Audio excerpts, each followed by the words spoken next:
Namaste and good evening, everyone. I, Ritika Gupta, Assistant Director at IMPRI, Impact and Policy Research Institute, Prabhav Evam Niti Anusandhan Sansthan, Nai Delhi, extend my heartiest welcome to you all to IMPRI #Web Policy Talk. Today, we are here for a special lecture and book discussion on neighborhoods in urban India in between home and the city. The speaker for today is Dr. Dev Pathak. The lecture is being organized by Center for Habitat, Urban and Regional Studies at IMPRI. I would now like to request Dr. Arjun Kumar, who is director at IMPRI, to introduce our speakers and the program further. Sir, over to you. Thank you. Good evening, everyone, and we welcome you all for this very important city conversation lecture and also book discussion on neighborhoods in urban India in between home and the city.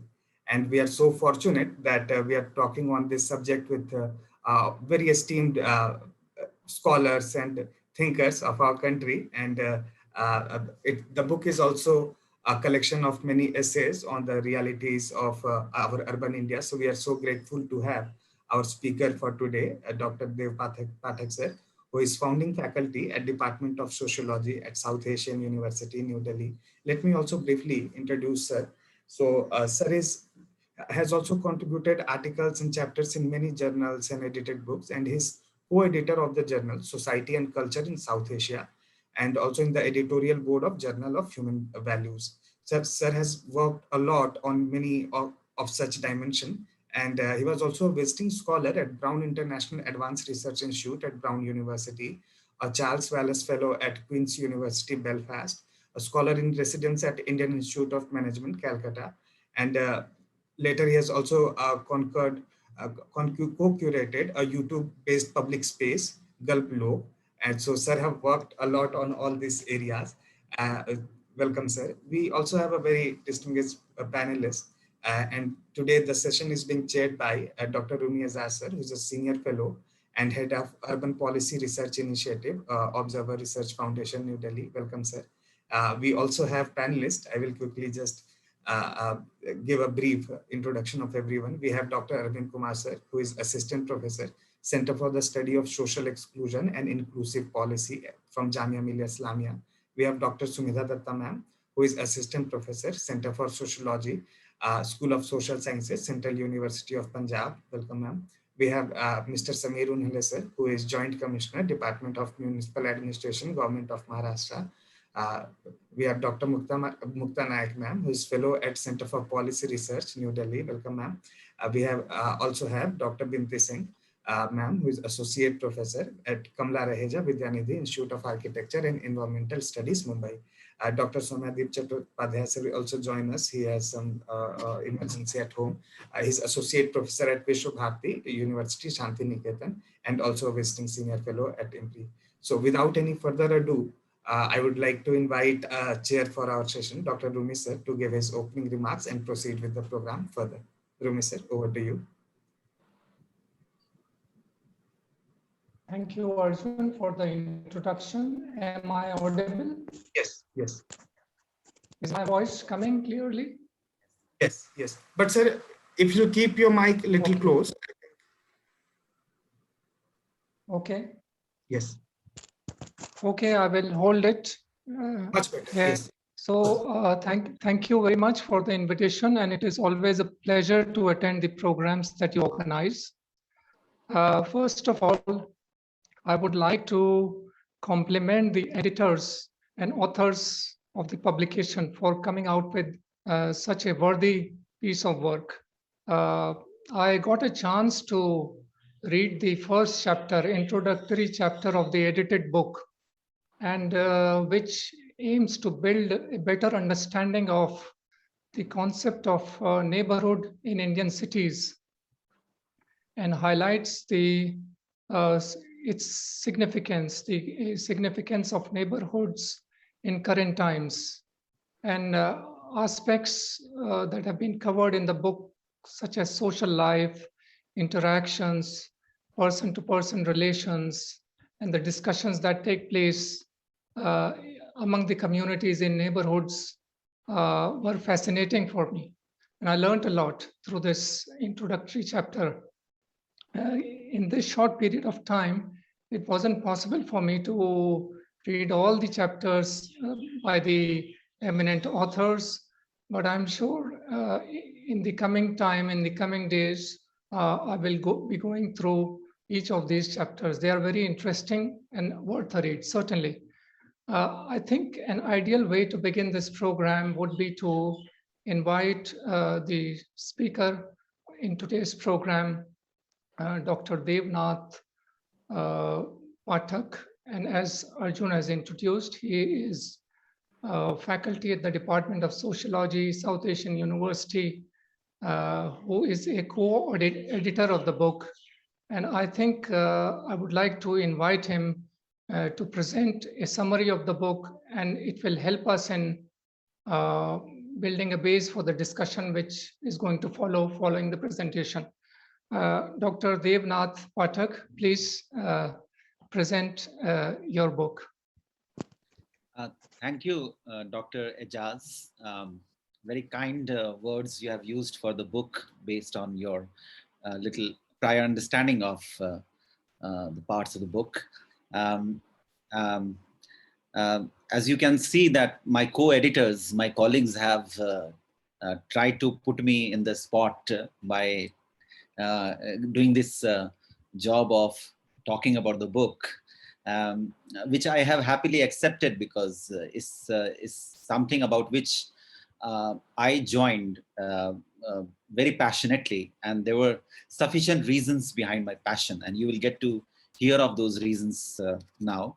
I also must mention right at the outset that it's a time of ironies, it's a time of uncertainty, precarious uncertainties, when we are reflecting upon the idea of neighborhood with reference to this book.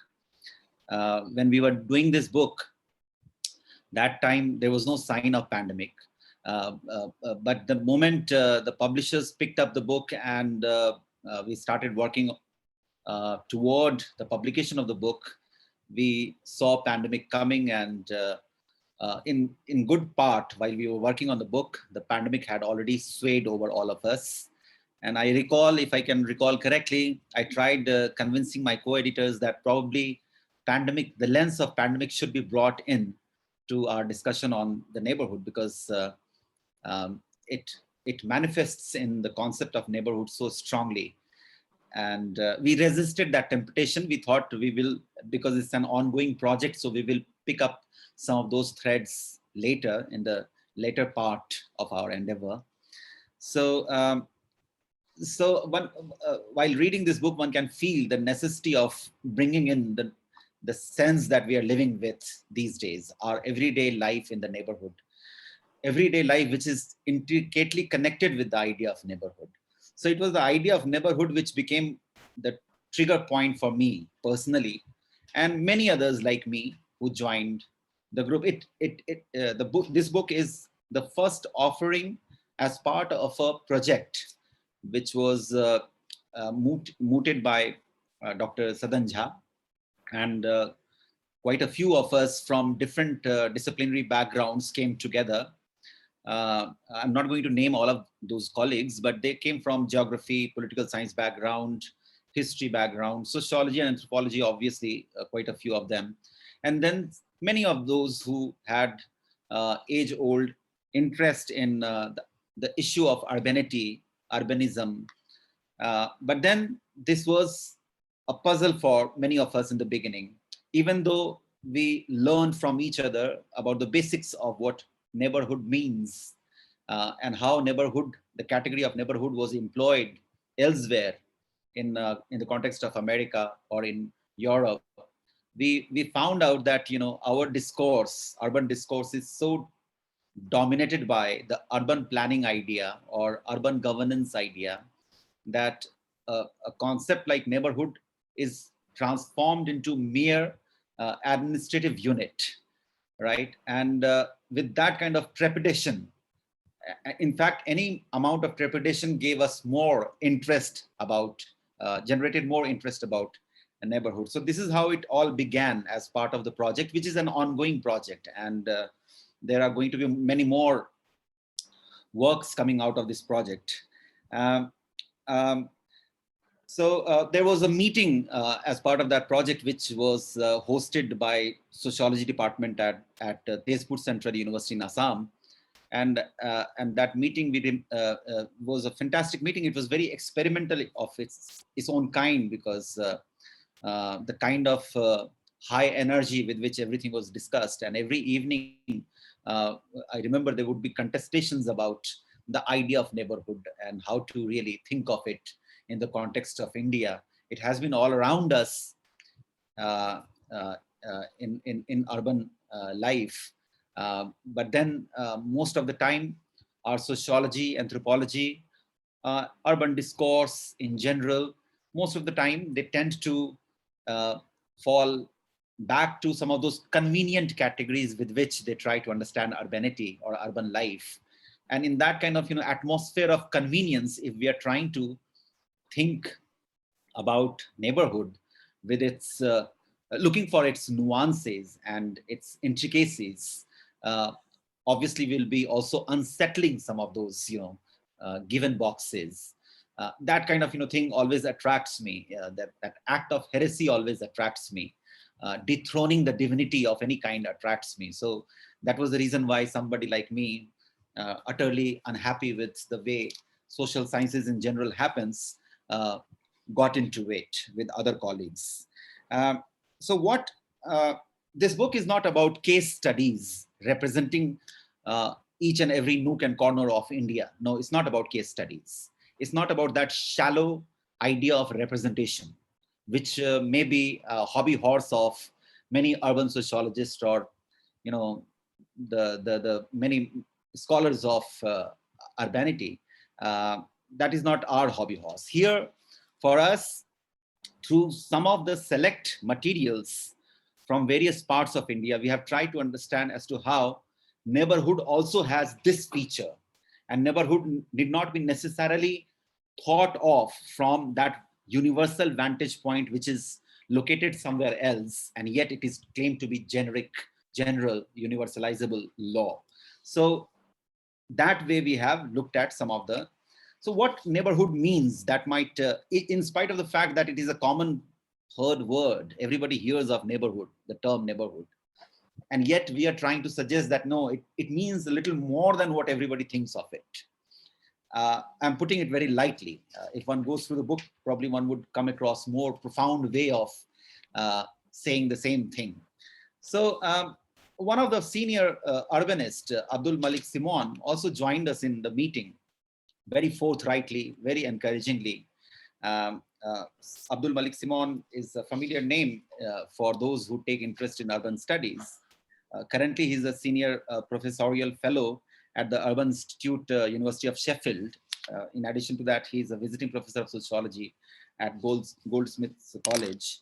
And the way toward the end of this book, I draw your attention to begin with toward the to the end of the book.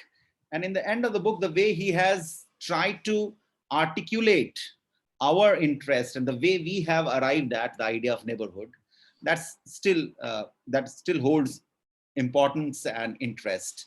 And I just read out the way he tries to put it, and see the magic of fluidity or flexibility in the words in which he uses to characterize as lightly as possible this term neighborhood. So I read out from page 301. He says, "The neighborhood has long captivated, baffled, unnerved, and exhausted both analysts and residents alike. As an object of both affection and disdain, of endurance and capture, the breadth of its countervailing connotations, let alone special definitions, has propelled many to run for the exits. And even here, disputes linger as to when and where specific neighborhoods are really left behind. As the adage goes, you can take the boy or girl out of the hood, but you cannot take the hood out of the boy or a girl. Far from neighborhoods being necessarily settled somewhere or fixed to specific territories of operation, which has been the general idea about neighborhood in America. It comes from America, and even in India, it is operationalized in this way, with this fixed notion about territoriality, or for that matter, geography, or various kind of anxiety about the people who populate those neighborhoods, and based on anxiety, various kind of segregations and ghettoization, so on and so forth. So those are some of the fixed features about which we learn. And those fixed features are unsettled in one way or another. While it is also recognized that those features will appear when we are thinking of neighborhood in cities in India. But then we also realize that they are not the features alone which will determine the idea of neighborhood. So there is always something more than what we think of neighborhood. So he says, far from neighborhoods being necessarily settled somewhere or fixed to specific territories of operations, questions as to what makes neighborhoods themselves are far from settled. And we rejoice in that unsettled notion of neighborhood when we operate with that unsettled notion. What this raises is the possibility that instead of being sedimented as a particular spatial scale or modality of affective or social belonging, neighborhood is a processual infrastructure through which critical and discrepant forces and exigencies are worked out in provisional settlements whose spatial parameters, distinctions from and connections to multiple elsewhere, this is to be emphasized, multiple elsewhere are continuously revised, even when the boundaries of demarcation and the internal characteristics of space and inhabitants would appear to remain the same. So there are some of those things which are going to be delimited, and yet within that delimitation, we find there is lots of possibility as far as thinking about neighborhood is concerned. So with this kind of articulation of Abdul Malik Simon, it becomes possible for us who are making an effort to situate neighborhood in the urban context in India, it becomes possible for us to start toying with this idea, start being playful with this idea in all kind of hermeneutic possibility, while looking at various kind of instances across the urban India. So then from Abdul Malik Simon's this part that I have read out, I come to the opening of the editorial introduction, which itself suggests as to how, what kind of temperament that we carry throughout the book.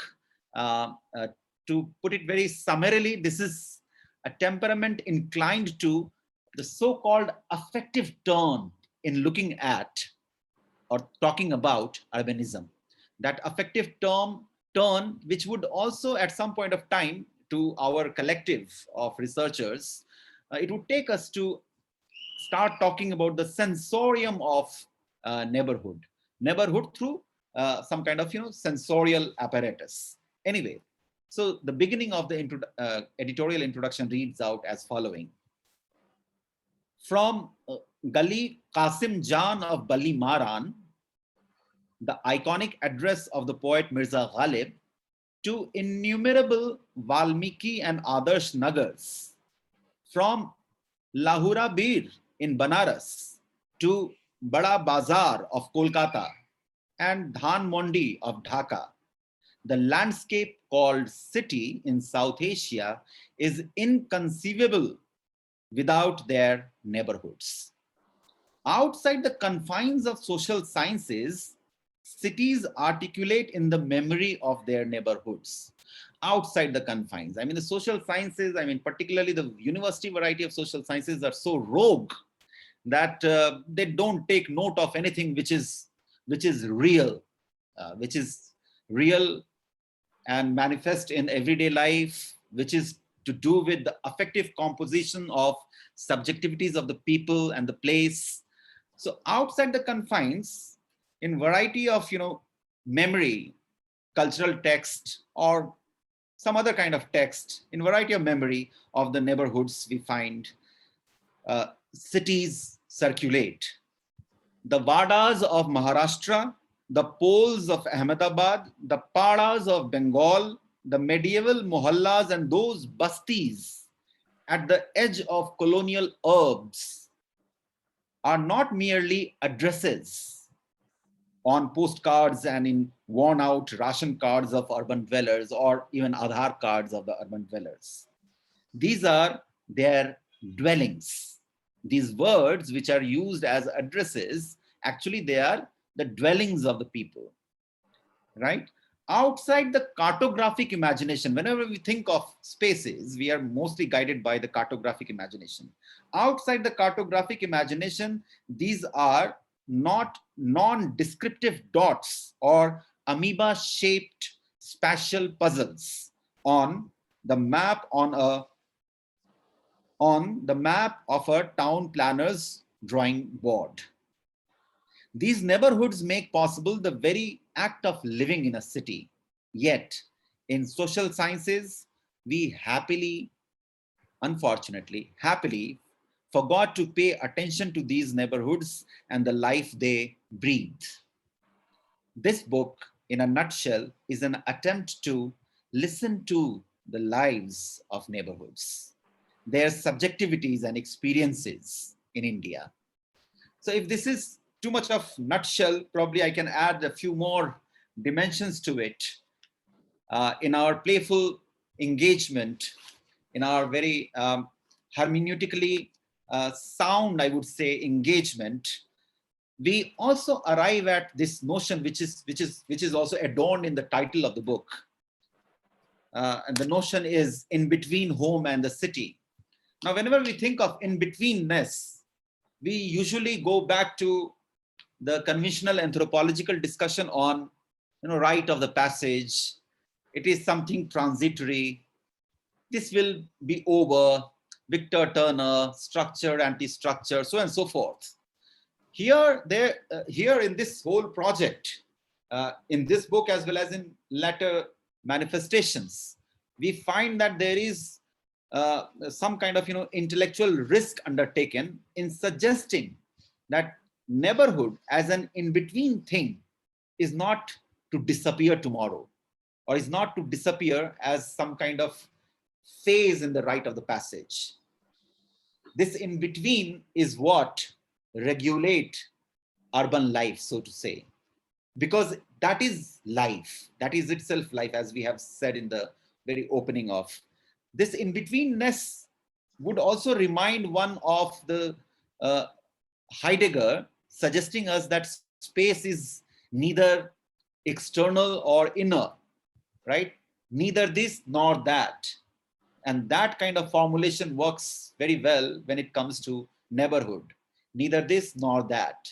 And that in-betweenness is something ongoing, is something which manifests in very social way to us, in very socio-spatial manifestation. We see some of the features of in-betweenness. To make it more credible, we try to connect this in-betweenness with the everyday life, experiences in everyday life. Just like everyday life is not going to disappear. Everyday life does not disappear even in the time of pandemic. And therefore, the paranoia is felt each and every day, or one can say every moment in a day. Likewise, if the everyday life is not going to disappear, we can't think that in-betweenness called neighborhood will disappear at some point of time. It may have territoriality, it will have its class composition, and one can also see gender dynamics as we get to read in some of the chapters. A chapter about female tenants negotiating with the Aijaz in a rented apartment would disclose that gendered angle. And likewise, the Dalit bastis, where dynamics of everyday life in historical framework in this book, or refugee Dalit bastis such as Jhilmil. Akanksha, one of the authors, has talked about that aspect, or the idea of pados, as Southern Jha's essay unravels the idea of pados with the very clear intervention of padosan, though there is a padosi as well. But then a lot of cultural narratives are around padosan. All these materials, or for that matter, the complex of sacred becoming so crucial, or complex of not only sacred in terms of ritual practices, also complex of cosmogony, like mumukshus waiting for death in some of those ashrams, which is the phenomenon altogether called kashivas in Enakshi's essay. So how faith-based interventions also play an important role in that in-betweenness called neighborhood, or the which manifests in everyday life. So with some of these materials put together, we have basically tried to generate a sense in this book that the category of neighborhood itself has to be seen through variety of materials, not necessarily in the first tier cities, which are more vulnerable to become what you call smart cities, also in other kind of locations which are also going to be engulfed very fast, very soon in the scheme of urban planning for the sake of conversion into smart cities. So with all these materials put together, we are informed by the historical moments which happened in America with the neighborhood revolution, the moments in scholarship approaches which converted neighborhood into a community thing, or which converted also later on into a neighborhood into administrative unit. Informed by all those things, we find it very important, that is the imperative of our ongoing research project, to really concretize this so-called affective turn in understanding urbanism through neighborhood. That is where I'll stop, and I'll be eager to listen to the discussants about the book.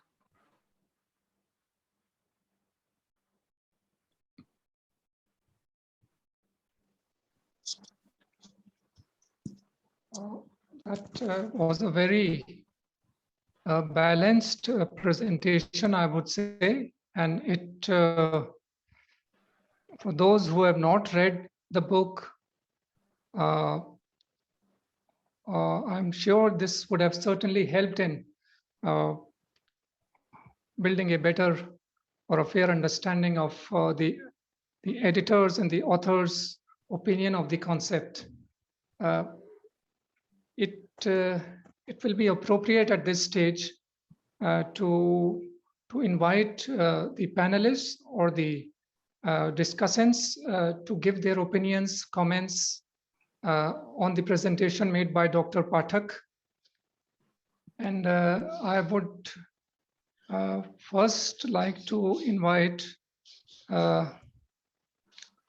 Dr. Sumedha Dutta, if she is connected with us, who's Assistant Professor, Center for Sociology, Central University of Punjab. Ma'am, please unmute. Yes, please go on. Thank you so much, Dr. Aijaz. Well, I take this opportunity to thank the Center for Habitat, Urban and Regional Studies, CHURS, and the Impact and Policy Research Institute, IMPRI, New Delhi, for having invited me to this web policy talk. My greetings to the author, the chair, my fellow panelists, and of course to the lovely audience who have joined us today. Well, since I'm a sociologist, I would want to speak from the vantage point of my discipline, since we already have experts from other disciplines to talk about their perspectives. And I think whatever I'm going to say has already been reflected in Dr. Dev's presentation. But nonetheless, I was happy that my understanding, because every reader would have a different understanding of the book as the postmodernist and post-structuralist analysis goes. So this is my understanding, and I think this book is a very welcome addition to the urban studies discourse, since it very refreshingly lends a humane touch to the concept of neighborhood in the urban centers, which has been largely ignored and barely been covered in the extant literature.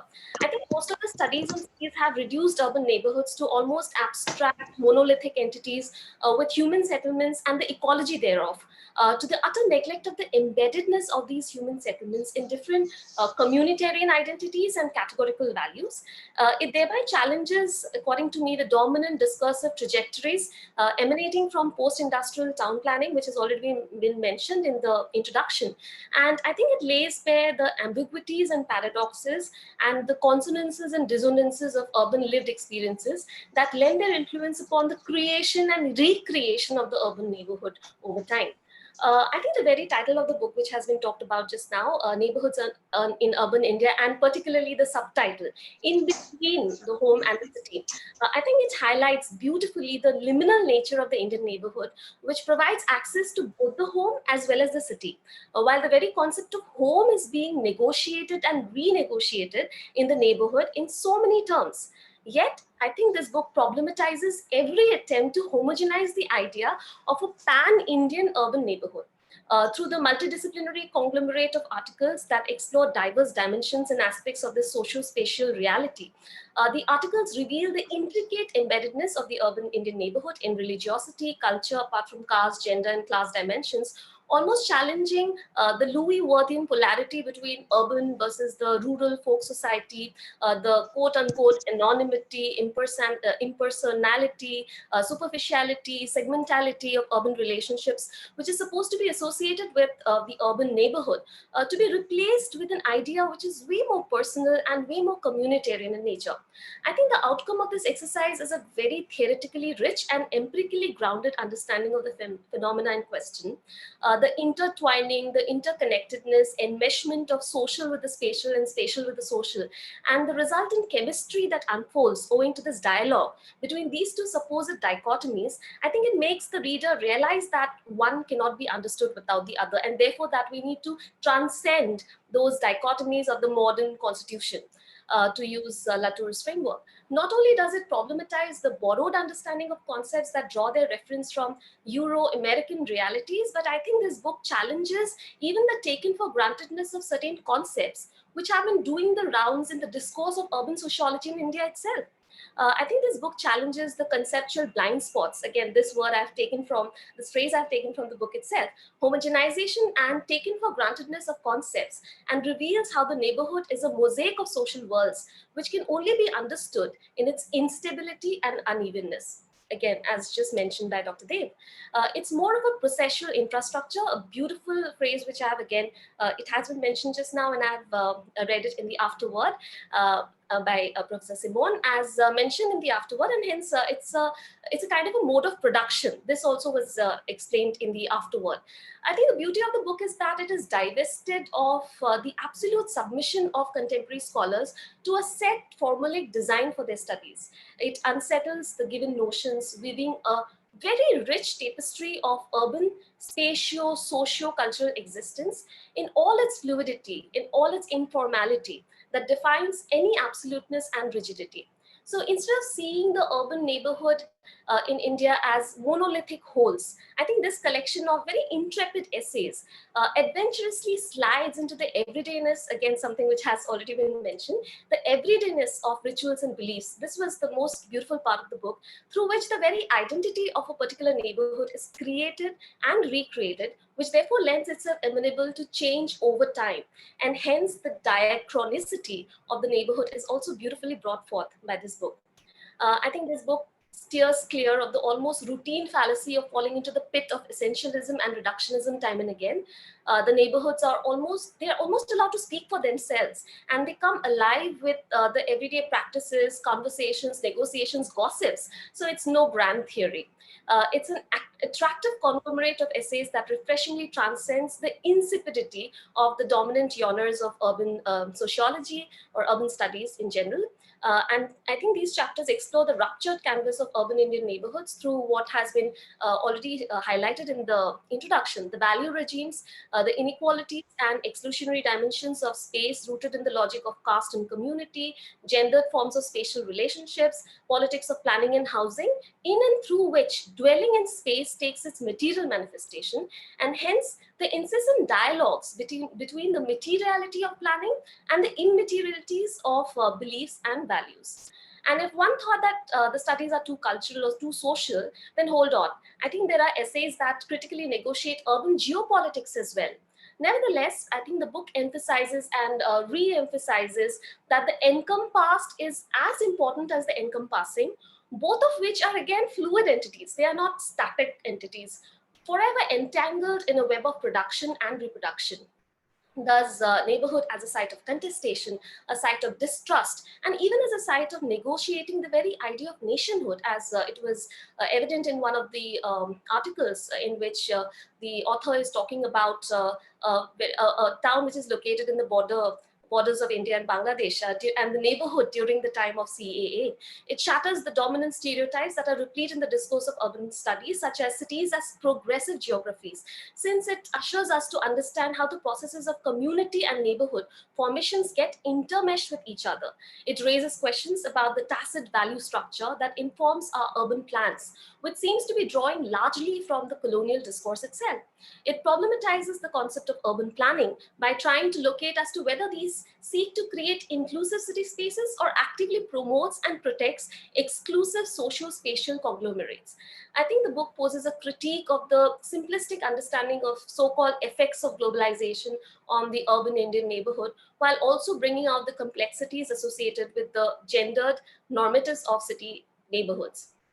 And according to me, lastly, this book would not only appeal to enthusiasts of urban sociology or urban studies in general, but also to policymakers, for we know that any policy which is divested from lived experiences are bound to be resounding failures, and this has happened time and again in India.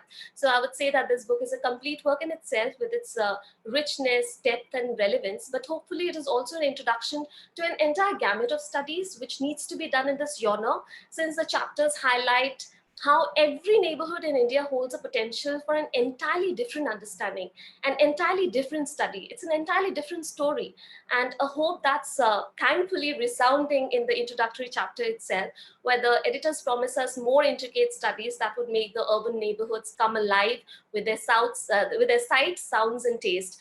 And I can only eagerly wait for that. Thank you so much.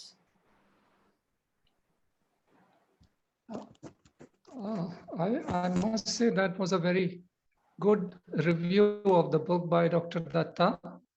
And it's nice to know that you support the ideas and appreciate the ideas presented by the editor, Dr. Pathak. And I'm sure he will get back to you on some of the points that you have put forward, which will help in building further understanding of especially your thoughts about this idea of neighborhood and how should one look at this concept. Thank you very much. I would like to invite Dr. Arvind Kumar, Assistant Professor, Center for Study of Social Exclusion and Inclusive Policy at the Jamia Millia Islamia in Delhi.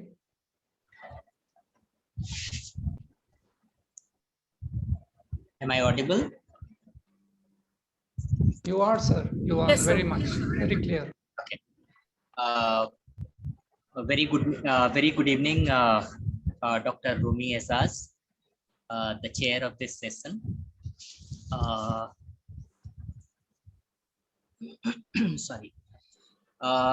And my fellow discussants, Dev and Sadanji, the editor of the book. The third editor is not around, I suppose, but even if he's not there, Amiyaji, many congratulations for the book. We all belong to broadly social sciences, as the chair kept on saying, like, we all belong to different disciplines. what is very interesting, because in social sciences, it is always suggested that can you make social science interesting? And there we always talk about what is the entertainment value of social science. And from that perspective, let me tell you, congratulate this entire team that you have done an extremely interesting sort of collection. And I was sort of very confused where to begin from, which essay should I read first, and because and I always while reading some of the essays, as Dr. Rumi also said, I only could read the introduction in toto, but then I also read few essays which I'll come to a little later. But while reading the introduction, I was trying to situate myself, in the parxis which Sadan Jha has told about, the pados and padosan. So there was my padosi in JNU, and Amia, I realized, studied from the same university where I am teaching now, that is Jamia. Sadan Jha I have never met in person, but in terms of urbanity, if I may say, like in JNU was definitely a rural space inside an urban. So it has more of a rurality in terms of the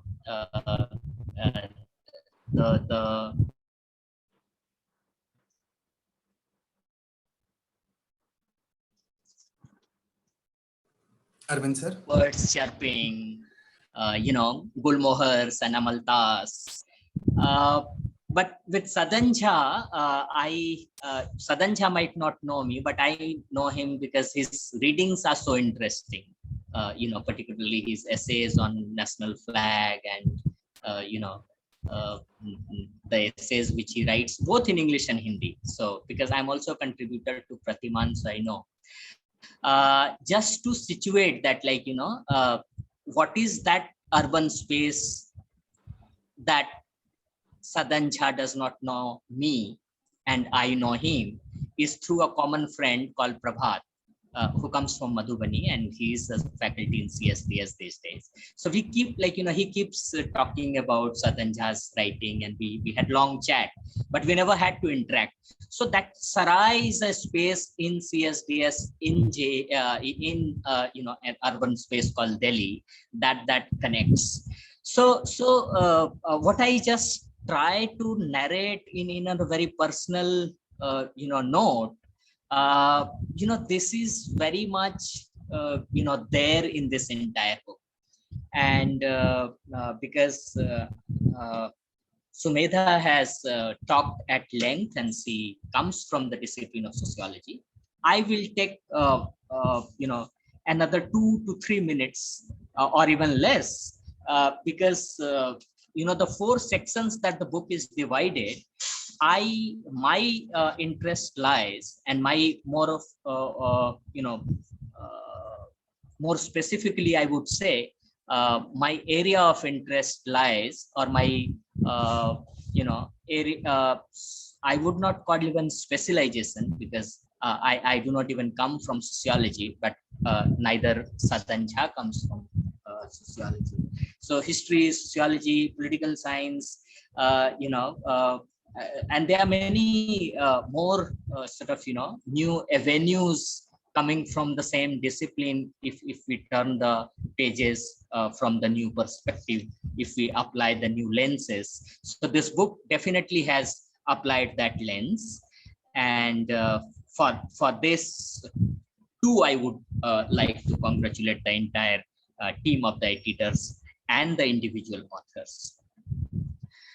Coming to specifically the second part of the book, and I read both the essays, Vijay's essay and Akanksha's essay. I somehow thought maybe it is sequenced that Akanksha's essay should have been before Vijay's essay, but nevertheless, both have very interesting, very powerful essays. And particularly with Vijay's essay, I liked, one of her respondent, Jamuna, when she talks about Dalit Basti as Mata, as in, the mother. So that in terms of nation and nationhood debate, one can say always that we always call Bharat Mata. So for Jamuna, her Basti is that Mata.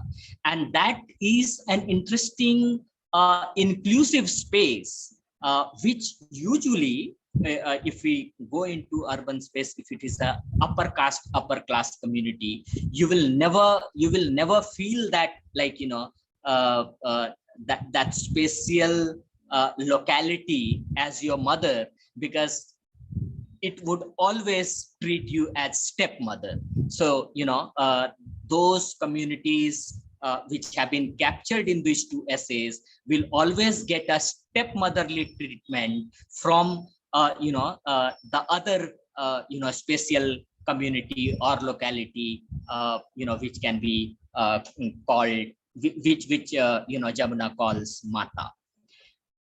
Second point, which has been brilliantly put in his essay. I do not know if Vijay is around, listening to this, discussion.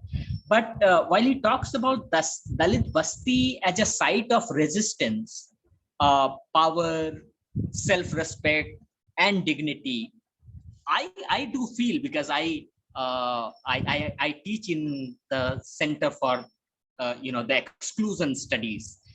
It also has the component of inclusive policy, and therefore, I keep on interacting with Arjun, that how our center can think of policy which is inclusive.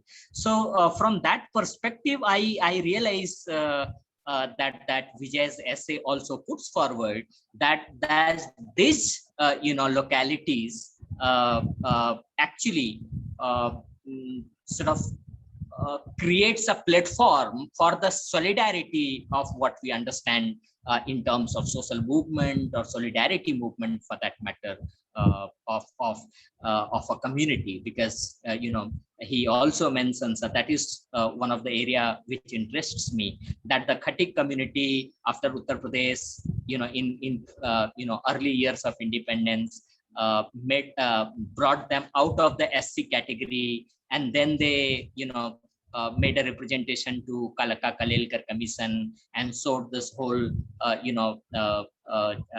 as in they put forward the evidences of their backwardness to claim the status of backward classes from that perspective.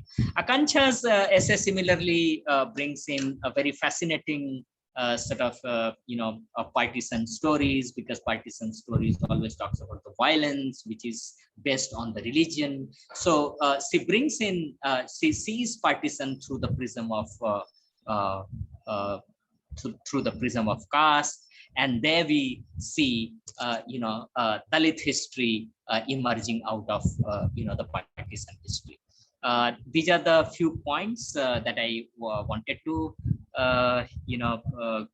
sort of put forward, but I look forward to read all the essays, and I have no criticism, frankly, because Dave has already established this fact that it is an ongoing project. So I look forward. I'm very keen. I eagerly look forward for this entire project, and I would also like to see if I can sort of be in association with this team for any further endeavor, if I can be capable of. Thank you.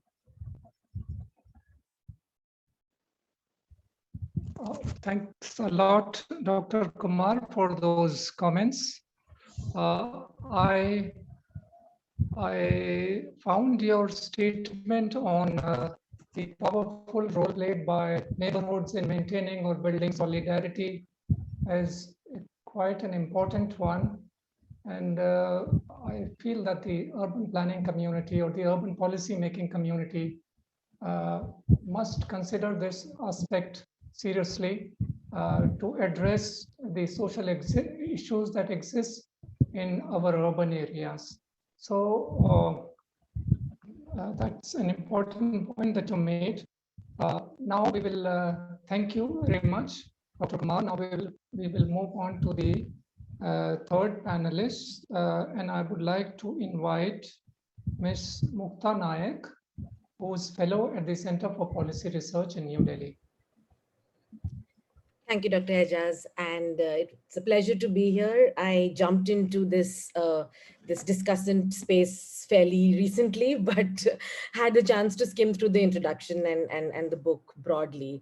So I read the book from an intensely personal lens, and I have to say that I don't feel the need to offer an academic critique or reflection at all after reading the book.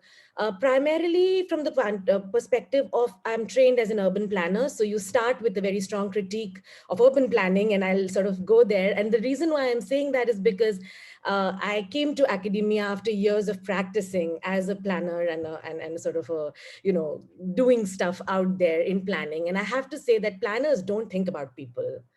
So it's not a surprise, that premise at all, that the critique that you start from is precisely the critique that drove me away from planning to social science. And now I'm in an institution where I'm trained as an architect and planner, but everybody around me is a social scientist, and we are constantly locking horns, and it's a very productive locking horn.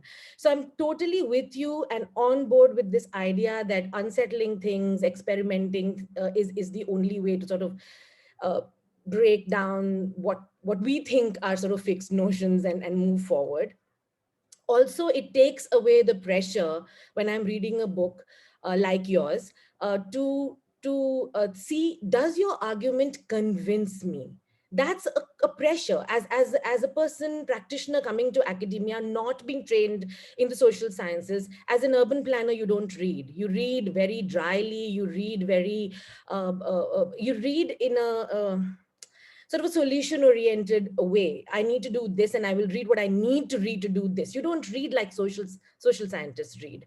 So I'm always pressurized when I read a book to say, what is it convincing me about? Am I convinced with the argument? Do I have a critique to offer? And I felt very unpressurized by this when I read the introduction chapter and I read through some of this, which was very nice.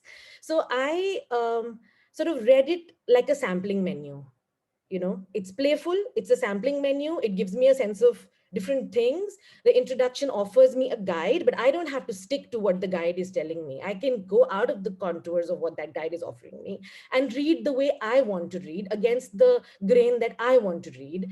And that freedom is, I think, what I really enjoyed. That so what they've talked about, playfulness, and that's how it was playful to me. So for me, that was a refreshing experience. So I compliment you on that. What Sumedha said also, high theory is not what we are aiming for, and that's perfectly fine. I don't know whether you were aiming for it. That's something that you'll have to answer. But but I didn't see that was what you were aiming for, and that took the pressure off. The other thing that I sort of reflected on is, my own work. I work in two areas of housing and migration, and I bring these two areas together. And because my disciplinary training is urban planning, I'm always in this tension of fixity and fluidity all the time, because I'm thinking about people who are moving, and all the time the literature is examining those movements in terms of boundaries and territories and identities, which are then fixated by things like identity cards. And so there's always the state that is imposing a certain set of logics, whether those are territorial logics or other kinds of logics, on what people may think of in a very transactional or survival kind of way. And some of the neighborhoods I study are actually neighborhoods that migrants from outside come and inhabit in the city. And then so I've been thinking a lot about how people make neighborhoods and not how neighborhoods make people, because they're coming and they're transforming things in a very quiet, everyday kind of fashion. They're not coming in with investments and with, cultural, big, loud sort of festivals. That's not what they're doing. It's a very sort of subaltern kind of transformation that a lot of migrant communities make, because they don't come with any power really into these places. So, and it also made me think about sort of neighborhoods as spaces of encounter, but also as at the formative influence of neighborhoods on children. And this is coming really from the moment that we are in right now. I have 2 children at home. It's been a year of living inside the home with 2 adolescents. And a few days ago, my daughter came to me and said, when the pandemic is over, can we go away and move somewhere else? Because this place is really boring. So I asked her, why is it boring? You haven't stepped out of the house in days. So what is boring about the place? And this stepping back from her everyday routine actually has helped her reflect on what she thinks about her neighborhood.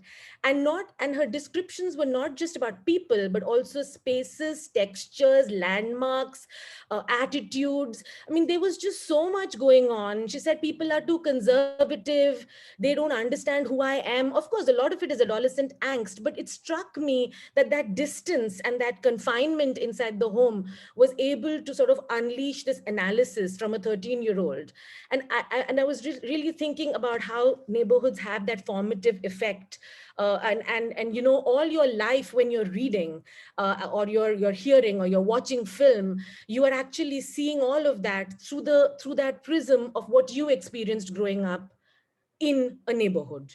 And all of the social relations, the physicality, the textures that went with it. So that was one reflection that I felt was what came out from the book, that, you know, if you see yourself in any of the neighborhoods that are being described and you think of the lives of the people, it really sort of brings out that formative effect thing.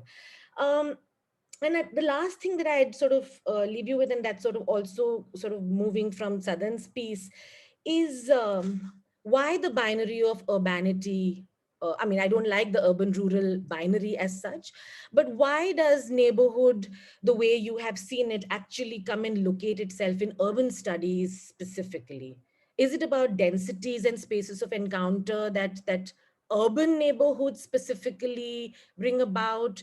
And I'm saying this as an urban scholar who seeing that a lot of transformations that are happening in India are not happening strictly within urban boundaries, and society is changing even in dense villages or in places that are somewhat suspended between being classified as rural or being classified as urban. So it's just that sort of, I know that the book is eschewing these kind of categories and territorial sort of definitions, but it's just that you're responding to an urban studies literature, and I'm wondering why did you choose to do that?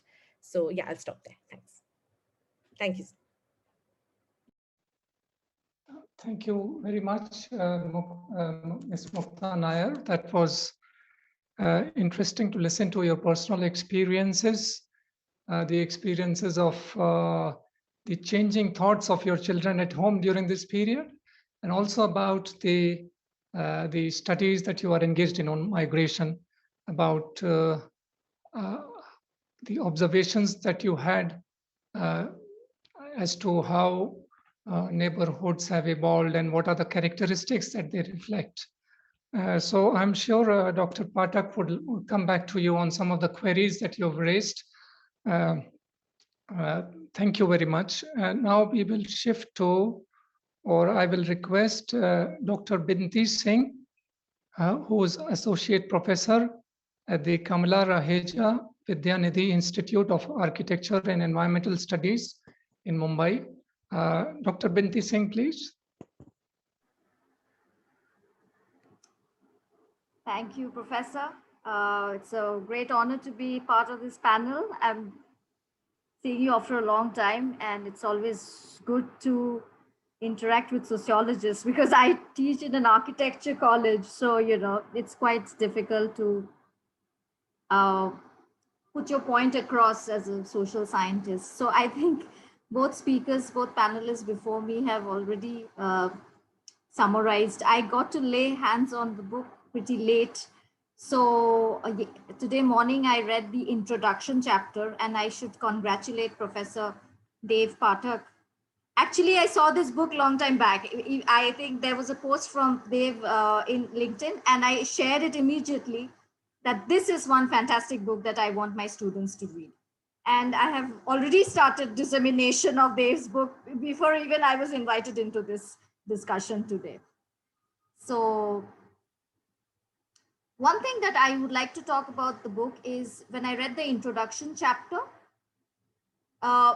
the coming together of so many papers in a national level seminar at Tejpur University, and that actually culminating into a volume like this takes tremendous efforts. That is one thing I would really want to congratulate the team on, because I know what it is like to put together a volume. I have put together 5 volumes, and now I'm currently book series editor with Routledge on urban futures.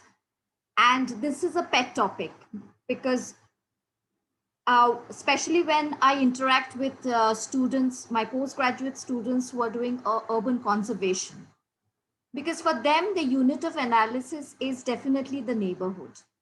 It is that scale that they are operating on, whether it is the wadas or the paras, the tolls or the poles or the mohallas, the gullies, the tolas, and so many more indigenous variants. And now what I find interesting is that the authors have brought back this discussion into the policy table. The fact that neighborhood, the much neglected neighborhood, is important, and it is for the planners and designers and conservation architects and everybody else who are actually interacting in this city space need to unleash a new life into these neighborhoods. So that is a fantastic contribution, I think, you have made. And also, the second contribution of this book is that, you talk of affective city. You talk of a city of affections, city of, emotions. City is about the people, because as Mukta just pointed out, that it is, it's very difficult to kind of, convince people who treat the city in terms of statistics only. And it is there that the sociologists, the historians, and everybody else, the social science practitioners, can come in and really tell the, that this is, city is about the people. And neighborhood is that microcosm of that, where place making happens, where social life saturates, as John Friedman would say, and social life saturates and place becomes place, which differentiates places from non-places. So that is a very important contribution. And especially I see my students, researching and toying with ideas like acoustic city. What are the flavors and the sounds of the city? What is it that gives that distinct cultural identity to that city? That it is a small scale. It cannot happen in a pan city kind of. So even in this policy level, when we are talking of pan city interventions and all of that, digital technologies and deployment of smart technologies for finding solutions, that is one approach. But the other approach is definitely the more needed area-based development, the interventions at the neighborhood level. So there also you make a fantastic contribution, because you're bringing to the table that, look, this neighborhood is important. So whenever we are talking of things like, conservative surgeries, which Patrick Geddes talked of, or Jane Jacobs kind of thinking, that the neighborhood is important, or what are those small scale interventions? Whenever we experience a city, they experience the everyday urbanisms, the acoustic city, the affective city. It is there that your book has made a phenomenal contribution, and I will circulate it in my wider circles. And I would really urge my students to,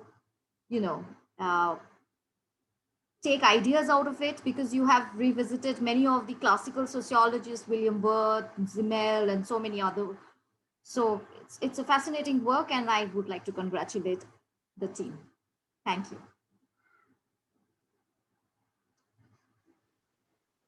Thanks a lot, Dr. Binti Singh. That was a very nice and good inputs from your side.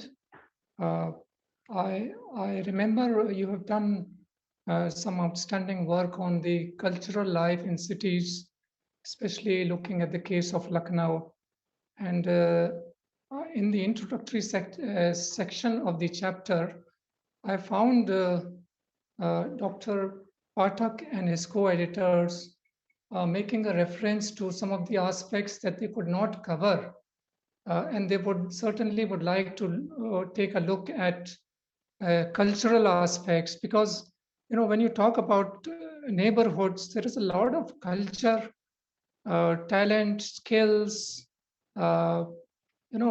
practices, local practices that exist that are instrumental, and they are like a strength of a city, which many a times, due to non-creation of proper mechanisms by the government, that is lost forever.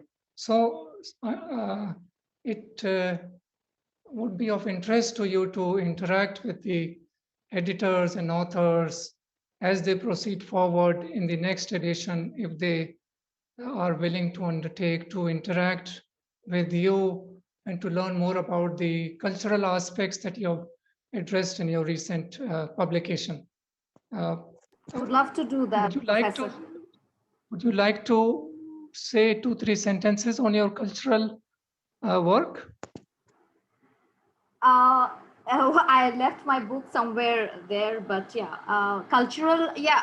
So my work is, I will just refer to one of them, which is to do with the neighborhood, which is, it's an ethnographic compilation in the second tier city of Lucknow. So actually, I am from IIT Bombay, and I have my research, my unit of analysis has been Mumbai for the longest time. So when I shifted to Lucknow, I got the chance to actually explore the much neglected second tier city of India, which is also in the throes of globalization and rapidly urbanizing. So that kind of fascinated me. And this was in 2015. And 2015 was also the time when a plethora of policies were unleashed in the urban landscape, starting from Smart City Mission to Hriday to Amrut, Digital India, Make in India, and all of that. So, and when I was taking the route from the airport to where I used to stay, and then when I got a chance to go to the real, the inner city areas, the historic core, as they say, that is Aminabad, Chowk, and Husainabad, and all of those areas, then I could see the stark difference, So there's one city which is extending beyond the vertical, beyond its municipal limits. So that's the extension, the Jankipuram extension, the Sushant Call City, and all of that.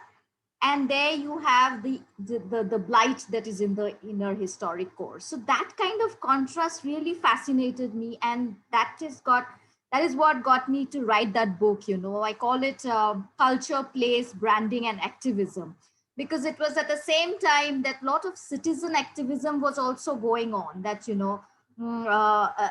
cultural activities like heritage walks, then literature festivals, then textiles, crafts, cuisines, and so many things. And of course, Lucknow is a very culturally rich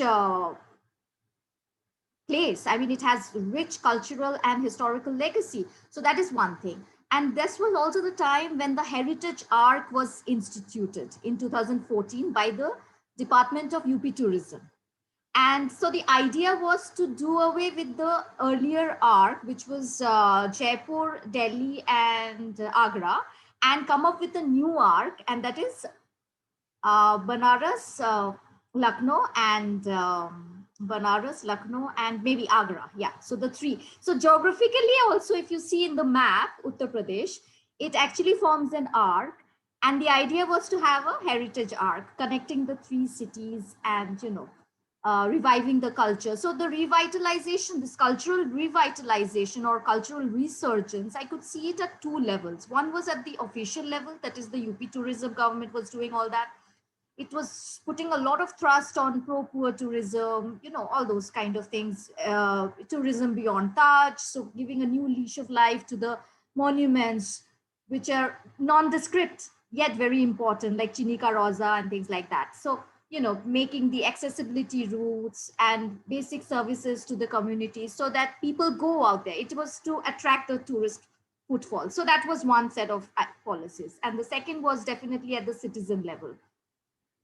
So yes, so all of that put together, and how do all these initiatives at the policy level, government level, and at the citizen level, how do they help in city branding, number one, and how do they help in placemaking?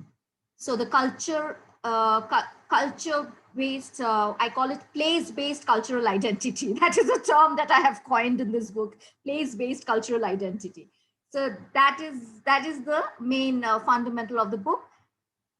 And I also try to draw attention of the policymakers, of the urban stakeholder, of the scholars to the forgotten spaces like tolas, the kunds, the yesteryear single screen cinema halls, the cafes, the the colonial built many of those spaces that are being radically restructured or just left nondescript and just left to be forgotten, or giving away to commercial compulsion. So yeah, so that's what I have done so far. Yeah. Okay. Thanks a lot, Dr. Singh. That was very nice of you to put your work in context. And I'm sure this will be of interest to the authors and the editors. Finally, I would like to invite Mr. Samir Unhale, who is Joint Commissioner, Department of Municipal Administration in the Maharashtra government.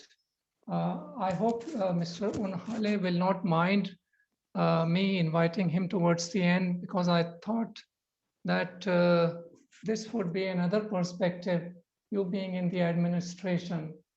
This would be like a perspective given by a functionary who's working for the betterment of Mumbai city, as against the other perspectives presented by the scholars in the program.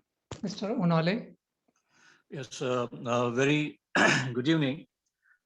First of all, thank you, IMPRI, for inviting me here. I would like definitely such interactions are much needed. It does gives us a different perspective from the routine work that we often get overwhelmed by. So thank you for this opportunity. I think this concept of neighborhood in urban issues was very important, and having worked in various capacities in urban Maharashtra, I can vouch that this idea of neighborhood extremely crucial and somehow has not been incorporated entirely into the administrative tools that are normally used. Urban issues, as I keep on saying, urban India would be the third largest country of the world by population, will be more than that. And therefore, whatever Indian cities do has an impact in everything, not only in India, but also outside India. I mean, we cannot forget the current COVID issue that we all are facing, and it tends to be essentially an initial phase was an urban phenomena, and therefore the urban India cities will always play a very important role, even in further and future times. I found this book very interesting. I could go through the first introductory chapter, which was very comprehensive. And I was trying to correlate first with my personal views, personal experiences. I actually went back in my school days. I mean, I studied in Pune, and the earlier Pune was, that of, was a place we call as a Vada. Vada is an old, the earlier bigger tenements made into the core of Pune, in which afterward tenants stayed into that. And the Vada culture was something very, from this perspective of neighborhood, I found it very interesting. And it actually was the trip down the memory lane. Coming to other comparable phenomena of neighborhood vis-a-vis Mumbai, which I personally correlated, was that of, the chawl culture that we had in Mumbai, I mean, to some extent even in Pune. This chawls could be taken as neighborhoods there. Of course, I don't know the technology, I mean, the actual definition that one might go by. But from my side, I would look at neighborhood as some of an intermediary space. Like a bridge, I think, is the word that was used, that connects my family home with the city. Bigger cities are getting, psychologically more alienated. Between the citizens and the city is a bit weak. And therefore, this concept of neighborhood in that case becomes essentially very important. Considering from the perspective of some programs or government actions which are municipal actions which are taken in city, considering neighborhood, two or three ideas which I can think of is first was the area-based programs, development programs, which went into the Jhuggi Jhopris and the slums. I mean, is slum taken as a neighborhood? I personally feel that the concept of neighborhood would more be phenomenologically relevant, maybe more emotional for people like me. That it is something which I identify myself in, otherwise very impersonal and a very huge city. So that is my sense of belonging to the city. It starts with my neighborhood. It gives me the emotional connect which I require. And can this be taken into consideration for any administrative actions or not? So thirdly, I would like to come to the concept of area sabhas, which were suggested into the model law by the central ministry in a way of advisory, that for the progressive decentralization, you have to move from the municipal level, the ward level, from ward level you go to the booth level. So the booth level sabhas was something, like a neighborhood sabha for the people to express themselves and connect themselves to the political institution of municipal government. So that somehow, I don't know, the act has been made, the rules have also been made, but probably not notified in various parts of the country. So at government level, to connect a neighborhood to a municipality by way of some process, like a booth sabha, is being tried, but probably as was mentioned by other speakers also, that most of the urban studies are entirely, I won't use the word dominated, but mostly done by either the political scientists who talk of the municipal government, thereby the political class there, and maybe the architect planners, as ma'am said, you try to connect with the development and the builder lobby, if one might use that word. So the relevance of neighborhood in an administrative setup currently is little. Maybe slum improvement, slum development can take a notion of neighborhood. A, B, in Maharashtra, we had a lot of cooperative societies. Cooperative movement is quite a strong cooperative movement. Was through housing societies. So Maharashtra has a huge number of housing societies.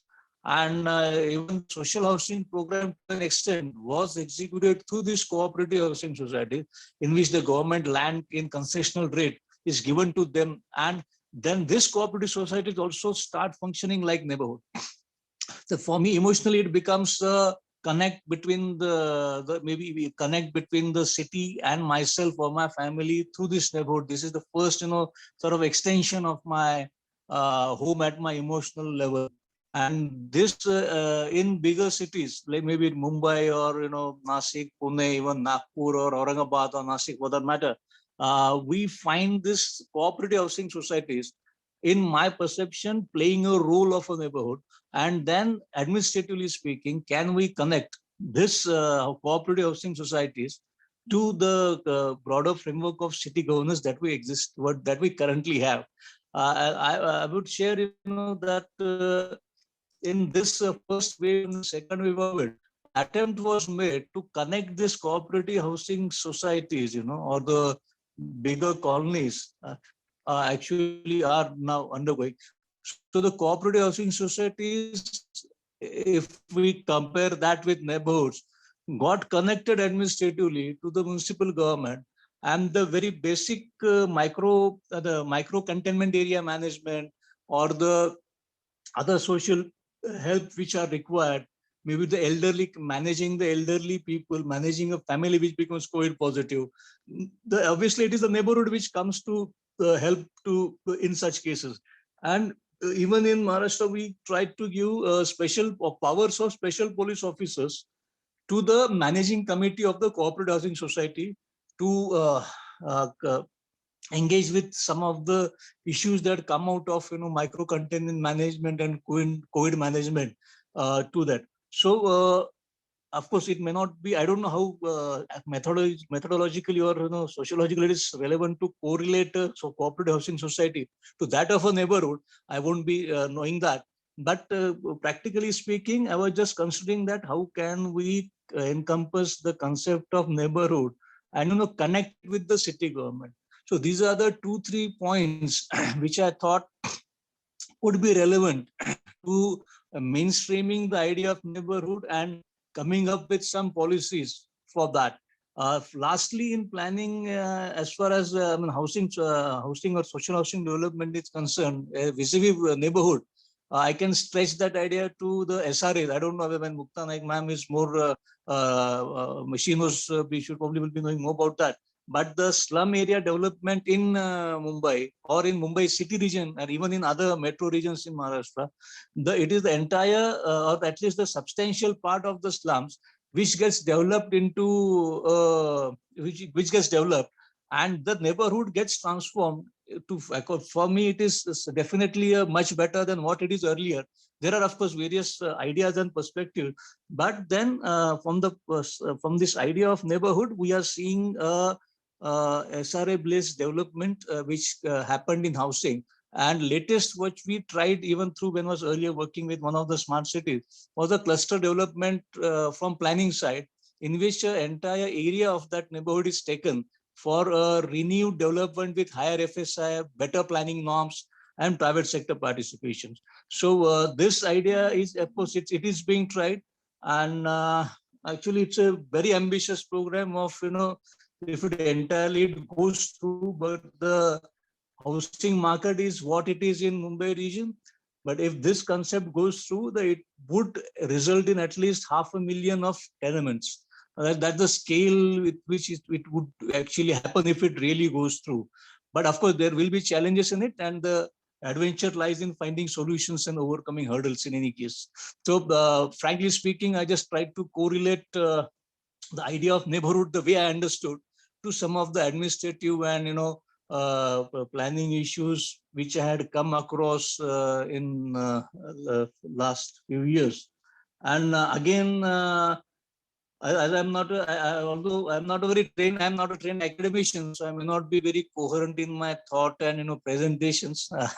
But I do thank IMPRI, and again congratulate the editors and all the authors who had written on this very otherwise neglected area of neighborhood, and it did open a lot of possibilities. I think this book has opened a lot of possibilities onto how the neighborhood in a city can be the power of neighborhood, or the strength of neighborhood can be used more constructively in running a city from a municipal governance perspective. So thank you very much, Rumiji. Thanks a lot for giving the opportunity. Thank you.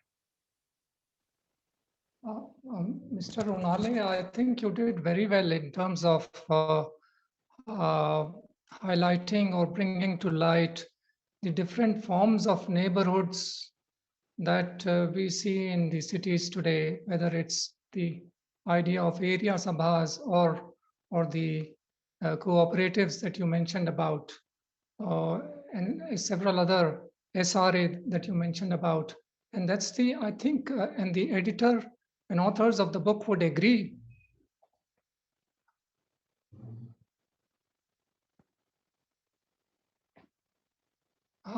I'm sorry. The editors and authors of the book would agree with the perspective that you have presented about how this interaction between the civil society or the neighborhoods and the government can be facilitated. That's, I believe, and I understand that that's one of the purposes of bringing out such a book, as to how can the urban planning process and the urban development process can incorporate the characteristics which these neighborhoods display. So I think I'm sure everyone will agree with the points that you have raised and shared with us. Thank you very much. I we have covered, Arjun, we have covered all the panelists and they have given some excellent inputs. I would like to now give a chance to, before there are any questions by the participants, I would like to give a chance to Dr. Pathak if he would wish to share some of his views that the panelists presented within a few minutes' time. Yeah. Rumi sir, would you also like to add few things for Dev sir to Yeah, respond? I will once this process is over. Okay. I also have few I would. questions. We will save. So because I think all the inputs and comments were directed to Dr. Pathak. So I feel that he should be given the opportunity to, authors are interested and they like to get feedback on the work that they do. So Dr. Pathak, please. Over to you, sir. Thank you, Dr. Aijaz. Such conscientious moderation of the whole discussion is really heartening to hear the comments and the engagement of some of the panelists, even if it is not with the full book, but the idea of neighborhood has really triggered interest. And that's the objective of this book. And as you have rightly understood, this is the beginning of the larger project. And that brings me to the last point that Mr. Unhale pointed out, some of the requirements, the imperatives with this project.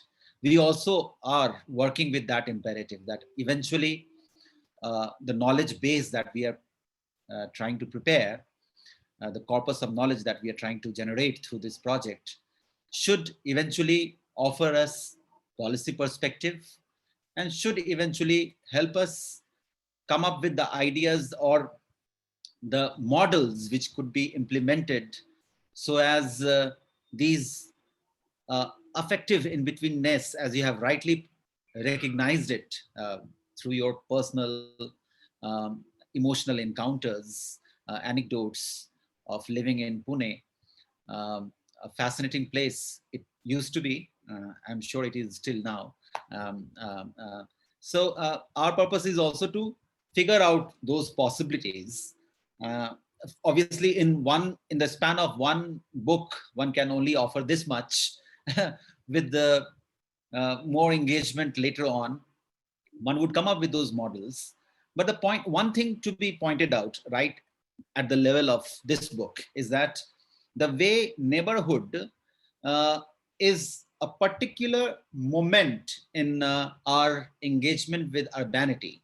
And that moment we are characterizing as affective turn.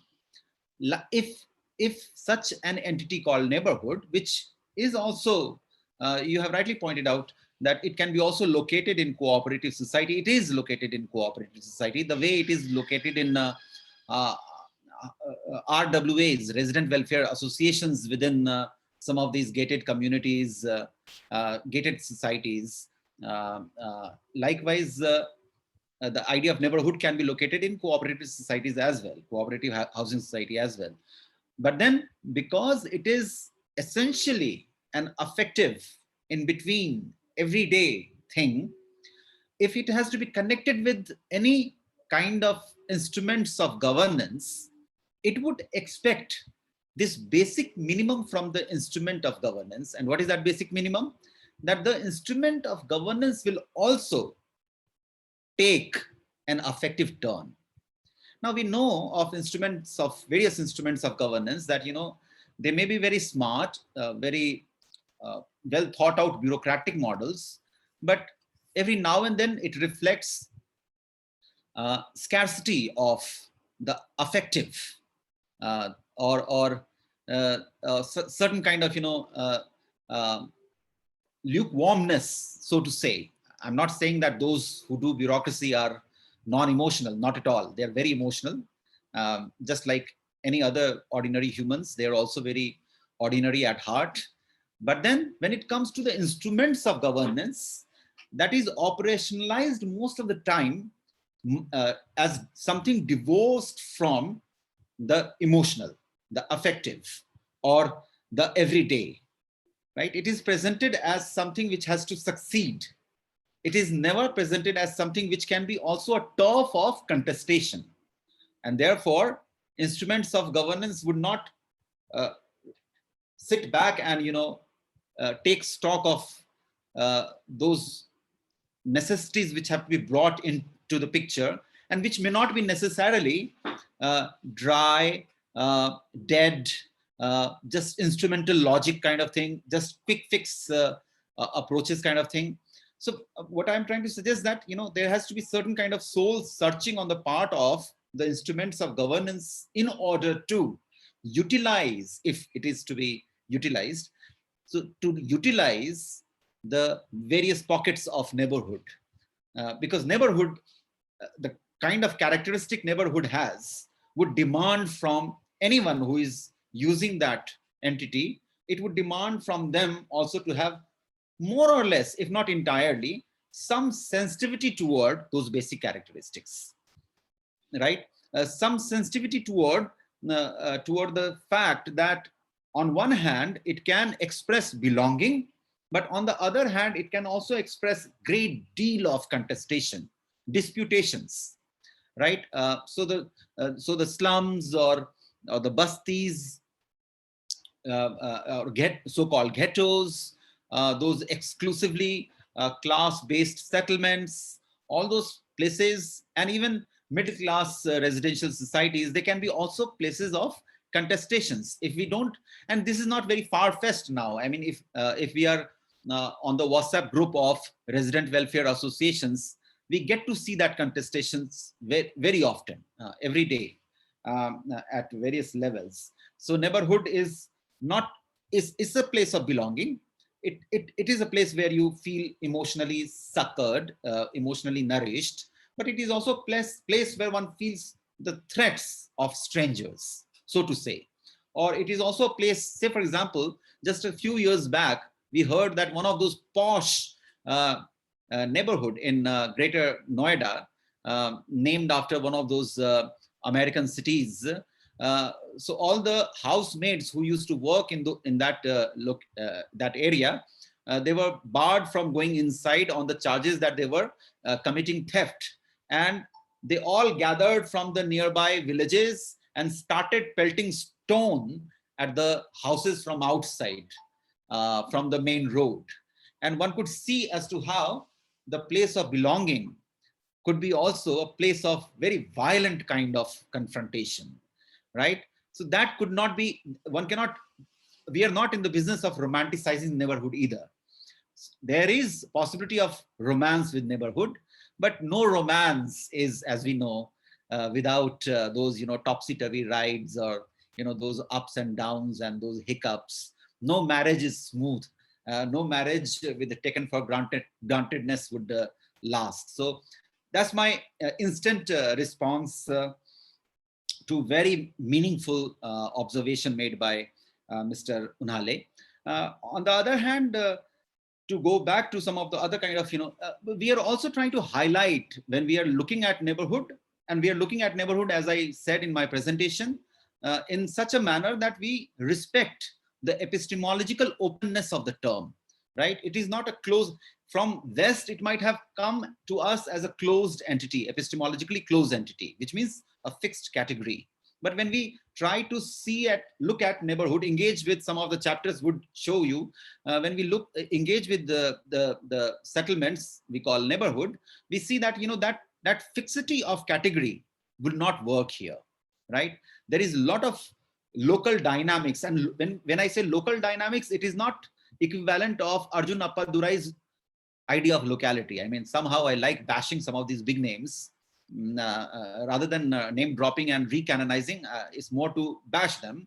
So the idea of locality in the context of globalization, so on and so forth, technology, technological interventions, so on and so forth, that is not the idea. When we say local dynamics, it doesn't mean necessarily being hooked up to that technologized global matrix in which locality is a site of production of certain kind, and there is a new liberal capitalism. All those things are there, but then the dynamics of neighborhood has to be understood in the context of where it is located and who are the people coming with what kind of subjective materials into it.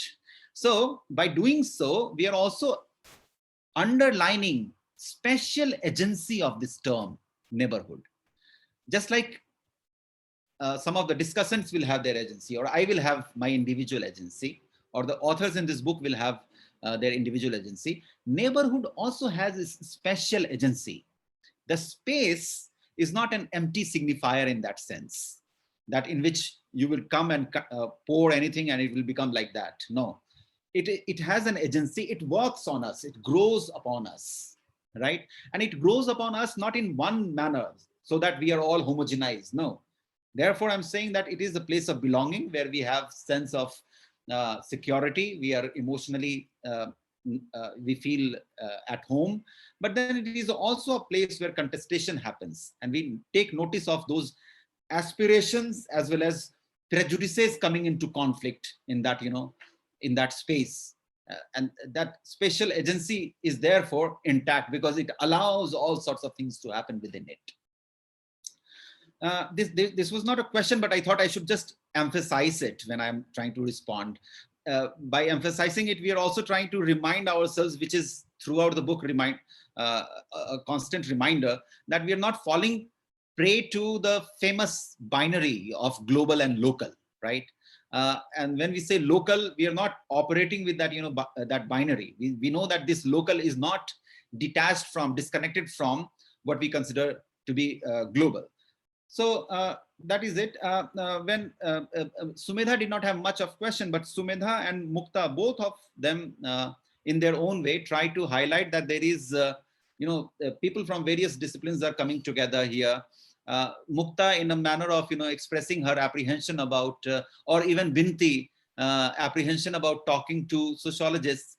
I mean, because of the fact that I teach sociology doesn't mean that I'm a conservative sociologist. I mean, I find it very difficult to say that, am I just a sociologist?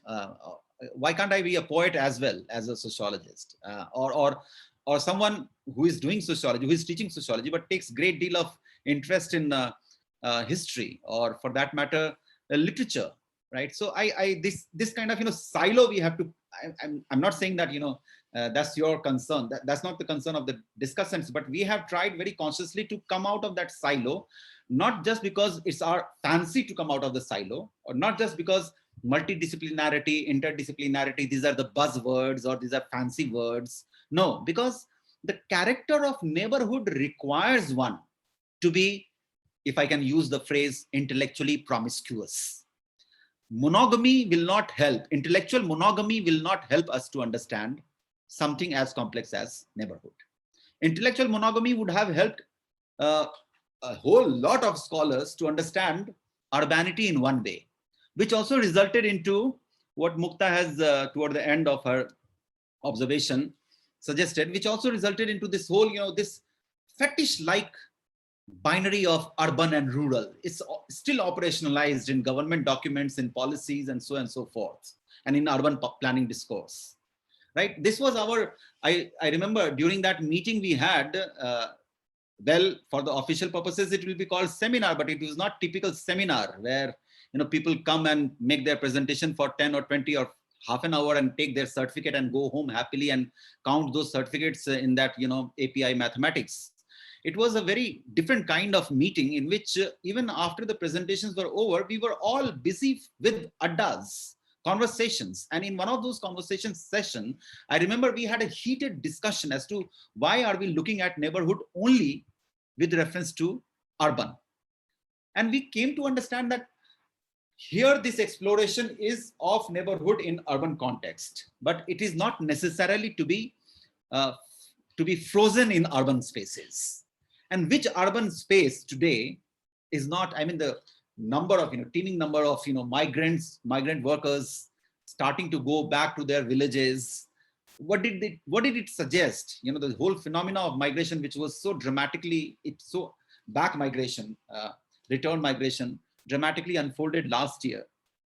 That only vouched for the fact that, our whole discourse in sociology, particularly, sociology is a sick discipline, so to say, to be very mild. It's a very sick discipline in the sense that, it just does not want to move ahead from the comfort zones. And this has been a comfort zone in sociology, urban sociology particularly. If they were very tired with the binary of rural and urban, they came up with another neologism such as urbanity. I mean, makes no sense. So with that kind of dissatisfaction, we thought that, there is necessity for us to, to feed ourselves on variety of materials. That's what I meant by intellectual promiscuity. A variety of materials, because that would provide us with the sensibility to really understand the nuances underneath this thing called neighborhood. It is intricate nuances. It is not a place to be romanticized alone, right? Last year, when we all started banging pots and pans on the appeal of some leadership, which has failed totally now, it's showing that it has failed entirely. We realized that that is also one kind of manifestation of neighborhood. And there were procession marches taken out by some of the RWA members in various settlement areas in some of the big cities as well as in small towns, shouting slogans of cultural nationalism, very militant, very virulent kind of nationalism. That was also within neighborhood, right? And then within neighborhood, there are also those aspirations which are very transformative in character, which would allow you to ask questions against the grain, which would allow you questions to ask the emperor to come out naked, or which would allow a child to say that, say this emperor is naked.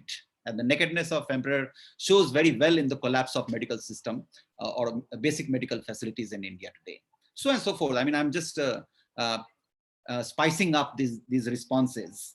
I totally agree with the suggestion of Binti that, Dr. Aijaz also tried to point out that, cultural composition of neighborhood, it comes throughout the book. You would find that there are cultural compositions. Gauri Bharat's discussion on Jain settlement is fine example, and not only Gauri Bharat, throughout the book, even in Dalit Basti. I mean, if there is no culture, how is the Basti so vibrant? And all kind of possibilities, all kind of executions happen on cultural trope. However, we also understand the danger in it. Danger if one tries to make it pronounced as a cultural composition of neighborhood. It would mean to return, very blindfolded return to Louis Wirth's 1930 essay, in which he tried to give us this, tripartite scheme of understanding urbanity, right? And we are trying to depart from that Louis. It has dominated us for a very long time. We are trying to depart from that tripartite schema, in which urbanity is a physical structure comprising a population base, a technology, and an ecological order, in which as a system of social organization, it is involving a characteristic social structure, a series of social institutions, and a typical pattern of social relationships. And third, as a set of attitudes and ideas and set of constellation of personalities. This kind of tripartite schema might have helped in some way in understanding urbanity, the planning of urbanity, right? Or the governance of urbanity. But we also realize that it has met its dead end, in the sense that we have started seeing in the realm of neighborhood that these three folds are actually collapsing into one another, right? In this book, we promise to stress on the second one. Professedly, we are stressing on the second one, which is a series of social institutions and patterns of social relationship. But we also know that it goes and begins to converse with structures. It goes and begins to converse with technologies. It goes and begins to converse with attitudes, the psychological part. And therefore, what is cultural is very well within the social here. So instead of saying cultural neighborhood, we are saying that it's a socio-spatial entity within which culture, like many other kind of driving forces, would occur. So these are some of the things I thought. High theory part, Mukta's observation, very well placed observation. Just like Mukta, I am also quite wary of high theories. I mean, I remember I was the one who ruthlessly was suggesting all my co-editors that we should just cut out on high theories, and I also committed intellectual violence on some of the chapters. Some of those authors are there here in attendance, and I try to remove some of those high theories. I have no problem with high theories as long as it emerges from the context. If the context of neighborhood, which one is discussing, allows that theory to arise, I have no problem. But most of the time in social science discourse, Mukta, you're right, high theories are subterfuges. They are hideouts for the scoundrels who do not have much to say. They hide behind high theories. So I totally agree with you.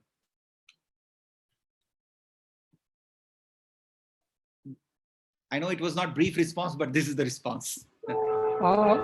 Thanks a lot, Dr. Pathak. I'm happy that the excellent comments by the panelists were useful for you. And it was a great learning experience to listen to your opinion, your idea of where things are lacking within the policy making circles, and what further can be looked into. I see it. Before I hand over the platform to Arjun, my concluding remark or statement would be that there is a wide range of diversity and characteristics that Indian cities display. And many a times, the policymakers, the planners, they either they fail to take notice, either they are not aware of this diversity that exists, or they are not giving sufficient time and importance to these characteristics that are so important in the making and building and running of cities, which are worthy of recognition and action. So I realize that many of the problems that exist in cities about exclusion, about the inequalities, have emerged and have grown over time because these characteristics that you have pointed out rightly in your publication are not being looked at properly. So I would agree with Mr. Unhale's point about the mechanisms that need to be created to facilitate greater interaction between neighborhoods and city governments to address the complications and the challenges and the difficulties and the conflicts that arise from time to time. So on the whole, it was a pleasure reading the introductory chapter, and we look forward to further works from you. It was great knowing you and your team and the authors, and I'm thankful to the panelists for their comments, to the editors, and I would like to hand over the platform to Dr. Arjun Kumar now. Thank you. Thank you so much, Rumi sir. I thought you will also ask you a question or query from sir. Anyhow, I thought of just bring forth and ask, and we can also have some concluding comments or way forward from Dev sir. Or Sadan sir, would you like to add anything? You have been listening very patiently. If you can, yes. Yeah. No, it's a pleasure to listen to all the panelists, and I'm very thankful to you, your organization, and Professor Aijaz sir. So it's just, I thought that I would listen to and all the suggestions, particularly the question posed by Mukta and the issue of cultural aspects of neighborhood, would certainly try to engage with these questions, as they also pointed out that this is a kind of ongoing effort. So in future, we try to engage with these aspects, particularly also the affective aspects that Dev has been emphasizing. In our ongoing works, perhaps we would try to engage and complicate the affective dimensions from South Asian perspectives in a more nuanced manner, more grounded way. One of the things that we were very clear from the very beginning of this collaborative exercise, in which apart from me and Dev, Gauri, Sonal, Garima, Amia, Himadri, I hope I'm not missing anyone. So we started as a kind of intellectual journey, a kind of collaborative exercise, and then this book is one step in that direction. And we try to build it further. And one thing that we were very clear was that whatever we are trying to do has to be empirically grounded and theoretically informed. The third thing that we were very clear was that whatever theoretical concepts that we were trying to engage, we must very sharply pose our own point of departure, and that must come from our own locatedness in terms of our studies. And in that sense, each chapters are rooted in micro studies. So we try to address and engage all these questions which have come, and it's a delight to hear and to get applause from all of you. Thank you. I also place on record my gratitude to IMPRI, Dr. Arjun Kumar, and all my colleagues on the panel, Dr. Rumi, Aijaz. It's wonderful talking about the book in this, wayward manner. Right, thank you. And Rumi sir's work on peri-urban and urban, which you were mentioning, is excellent. He has recently, last year, come up with it. And I had many questions on socio-spatial aspects, since I also work with Professor Sukhdev Thorat. So that was very apparent. I had few questions also about neighborhood, because in US there is block by block, block. We do not have those kind of things.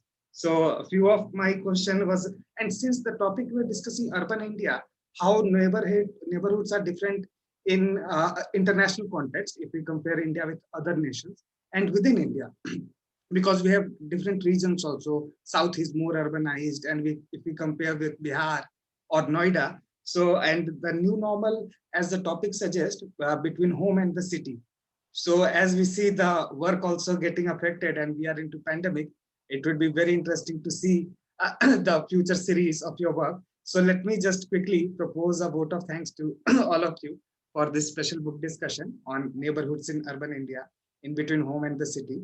And we all congratulate you, all the editors and authors, Dev sir, Sadan sir, and all of you for this very interesting book. And we would also like to thank our speaker, Dev sir, and our chair for the session, Rumi sir, and our discussants, Unhale sir, Arvind sir, Mukta ma'am, Binti ma'am, and Sumedha Datta ma'am. Soumyadip sir could not join. And thank you very much, Sadan sir, and all of you for being present and enlightening us. Have a nice evening, and we look forward to learning more from you all. Thank you. Thank you. Thank you, Rumi. Thanks a lot. Thank you, Arjun. Thank you. All the best. Thanks a lot for organizing this. Thank you, sir. We will keep in touch. Yes. Yeah, sure. Yes. We should be in touch and I really wish that we come up with a sequel, No, Dave. Sure. Yeah. Congratulations. Congratulations and celebrate this moment. Yeah. Thank you. Thanks for having us. Thank you. Thank you, Arvind. Thank you, Arvind. Thank you. All the best. Take care. Yeah, it's great to know you in person. Yes. I'll take your number from Prabhat and we'll speak to you. Yeah, For sure, long sure. time, Arvind sir, I will plan. Sure, sure. Okay. Let's be in Take care. touch. Take care. Yeah. Yes. Bye, bye. Sumedha. Thank you. Thanks, Sumedha. Thanks, Mukta. Thanks, Binti. Bye, Sumedha. Bye, Arvind. Bye. Bye.